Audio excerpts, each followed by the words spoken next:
ગુજરાત રાજ્યમાં લગ્ન નોંધણી અધિનિયમ જે છે એ અંતર્ગત દરેક લગ્નની નોંધણી કરવી આવશ્યક અને ફરજિયાત છે.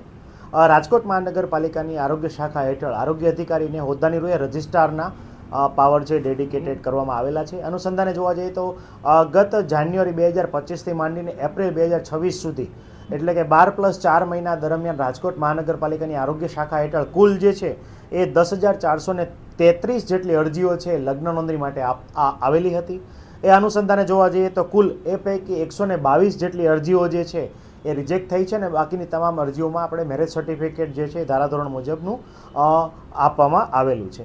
આ ખાસ કરીને 122 અરજીઓમાં રિજેક્શન પાછળના મુખ્ય કારણોમાં જોવા જઈએ તો જે લગ્નની તારીખ જે છે લગ્નના દિવસે વર અને વધુની ઉંમરમાં ખાસ કરીને વરની ઉંમર 21 વર્ષ કરતાં ઓછી અને વધુની ઉંમર જે છે 18 વર્ષ કરતાં ઓછી હોય એવું પ્રાથમિક દ્રષ્ટિએ માલુમ પડેલ છે. મોટાભાગના જોવા જઈએ કિસ્સાઓમાં તો આ લગ્ન જે છે એ ઘણા બધા સમય પૂર્વે થયેલા હોય અને ખાસ કરીને જ્યારે વ્યક્તિને પોતાના મેરેજ રજિસ્ટ્રેશન સર્ટિફિકેટની જરૂરિયાત ઊભી થાય ત્યારે વ્યક્તિ જે છે પોતાના રજિસ્ટ્રેશન માટે અત્રેની કચેરી ખાતે આવતા હોય છે. પરંતુ અનાયાસે અથવા અજાણથી તેઓ જાણતા પણ નથી હોતા કે લગ્નના સમયે તેમની જે વય જે છે એ વય મર્યાદા મુજબ હોતી નથી.